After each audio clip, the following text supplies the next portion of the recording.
chicken farm and the three-wheeled vehicle to the market. My name is Mary, a woman who has been raising chickens for 10 years. I was born and raised in a farming family, so from a young age, I was familiar with a life tied to fields and livestock. As I grew older, I decided to build my own chicken farm, not only to be financially independent, but also to provide a stable life for my 2 children. Each day begins with checking each chicken coop to see if any chickens are sick or if the chicks are weak. Taking care of chickens is not just about feeding them daily but also ensuring a clean and dry environment. Every afternoon, I clean the coops, replace the straw, and apply medicine to any chickens showing signs of illness.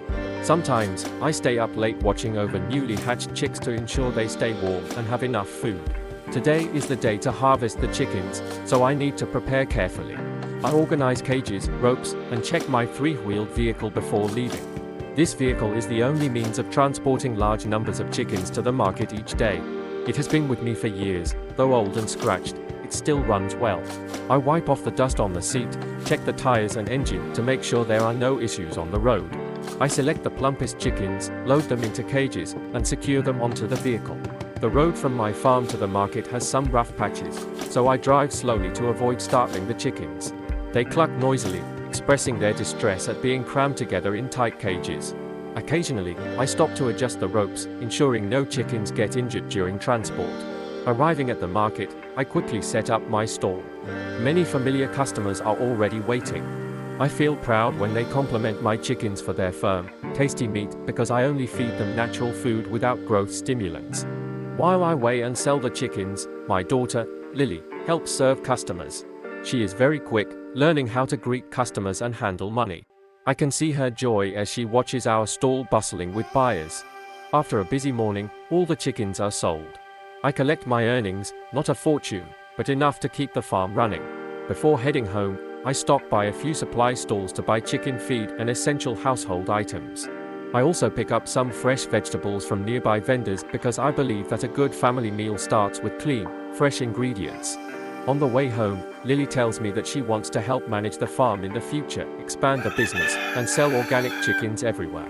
I smile, stroke her cheek, and say, "As long as you have passion, I will support you in anything you do." I am happy to see the entrepreneurial spirit in my daughter, hoping that one day she will take over and grow the chicken farm. Back home, I quickly tidy up the chicken coops and check the health of the remaining flock. Although the day was exhausting, it was fulfilling. I look out over the spacious yard, envisioning a larger farm where I can raise more chickens and provide clean food for many families. My dream is not just to make a living, but to build a brand of high-quality chicken so that people can enjoy delicious meals without worrying about quality. I believe that with hard work and determination, I will continue to expand my farm. Lily will grow up, and maybe she will help me run the business. Who knows, one day, this old three-wheeled vehicle will be replaced by a large truck, delivering my chickens to faraway markets, bringing a better life to my family.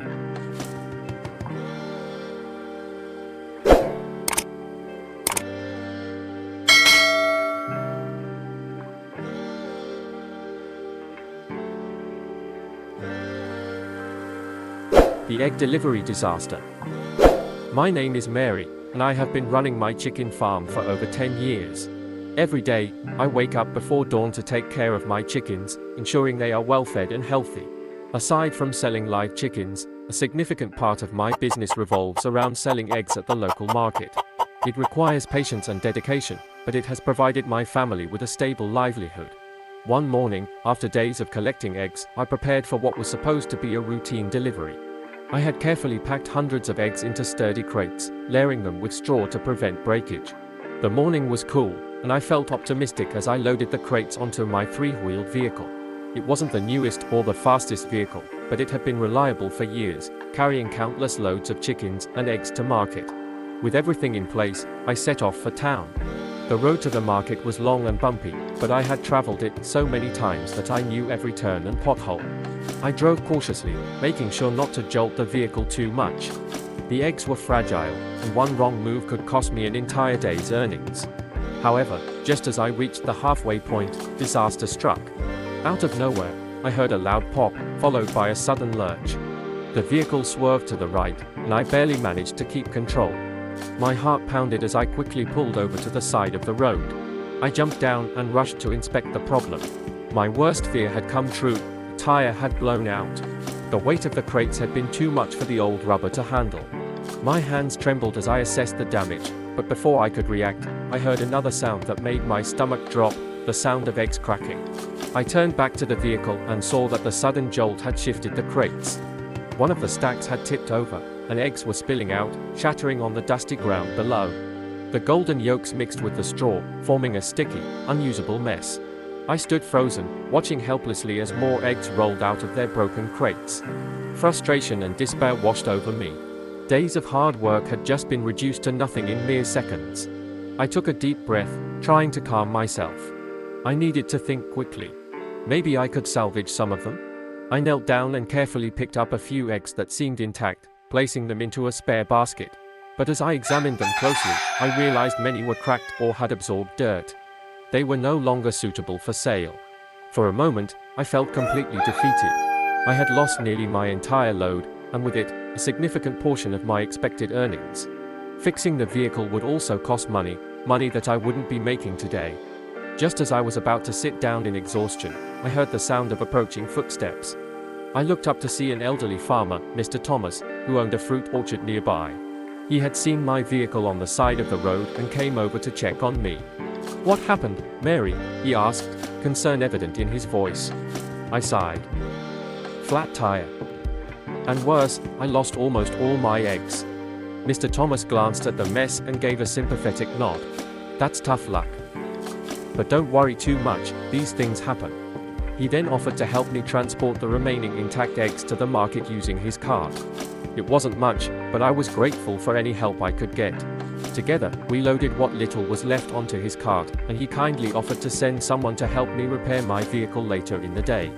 At the market, I was hesitant to tell my regular customers about the disaster, but when I did, I was surprised by their kindness.